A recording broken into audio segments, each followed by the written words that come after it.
have made filing of tax returns simpler and easier. Average processing time of returns has been reduced from 93 days in the year 2013-14 to a mere 10 days this year, thereby making refunds faster. Indirect taxation. By unifying the highly fragmented indirect tax regime in India, the GST has reduced the compliance burden on trade and industry. The industry has acknowledged the benefits of GST. According to a recent survey conducted by a leading consulting firm, 94% of industry leaders view the transition to GST as largely positive. According to 80% of the respondents, it has led to supply chain optimization, as elimination of tax arbitrage and octroi has resulted in disbanding of checkposts at the state and city boundaries. At the same time, tax base of GST more than doubled, and the average monthly gross GST collection has almost doubled to 1.66 lakh crores this year. States too have benefited.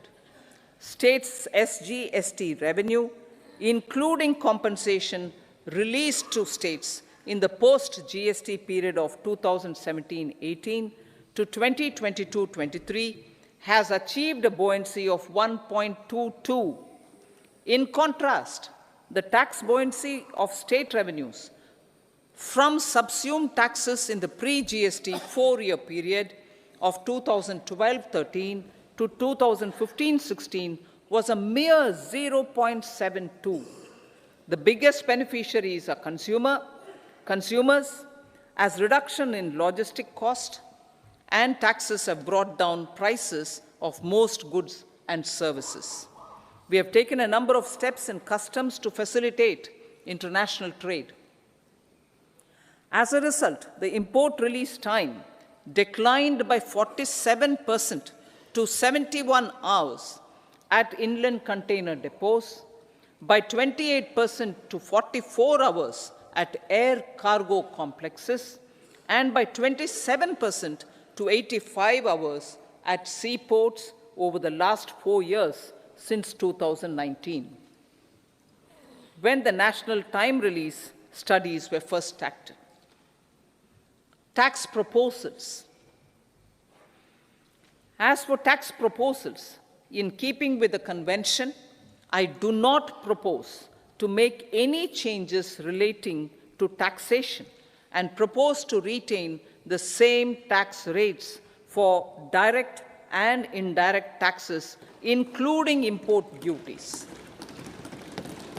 However, certain tax benefits to startups and investments made by sovereign wealth or pension funds, as also tax exemption on certain income of some IFSC units, are expiring on 31/3/2024. To provide continuity in taxation, I propose to extend the date to 31/3/2025. Moreover, in line with the government's vision to improve ease of living and ease of doing business, I wish to make an announcement to improve taxpayers' services. There are a large number of petty, non-verified, non-reconciled, or disputed direct tax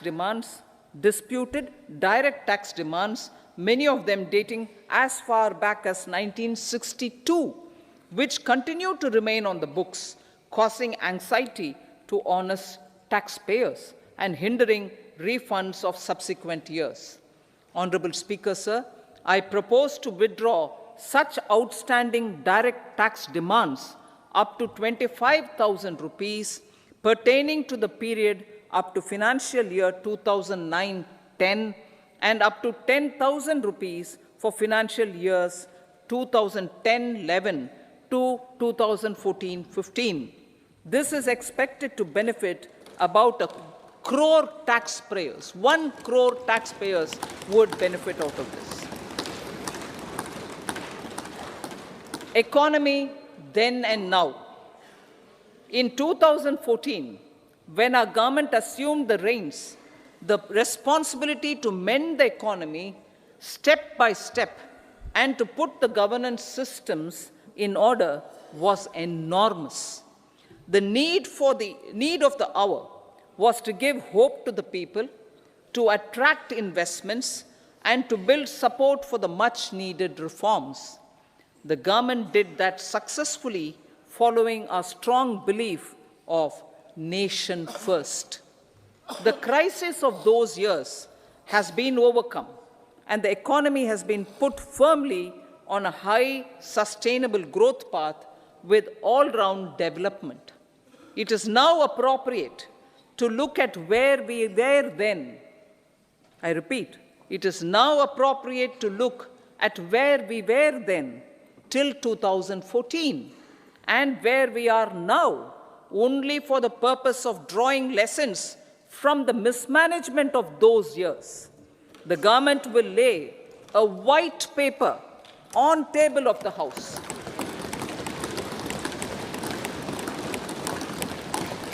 The exemplary track record of governance, development, and performance, effective delivery, and Jan Kalyan has given the government trust, confidence, and blessings of the people to realize whatever it takes.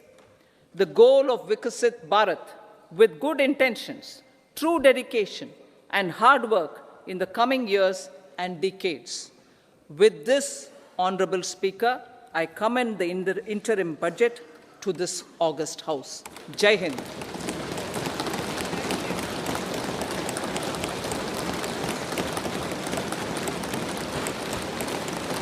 उसे member portal पर भी उपलब्ध करा दिया जाएगा। माननीय वित्त मंत्री जी,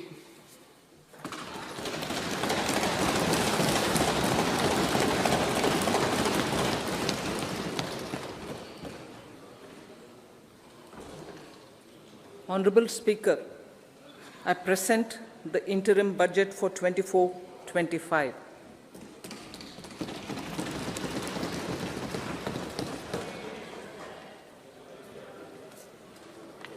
The Indian economy has witnessed profound positive transformation in the last 10 years.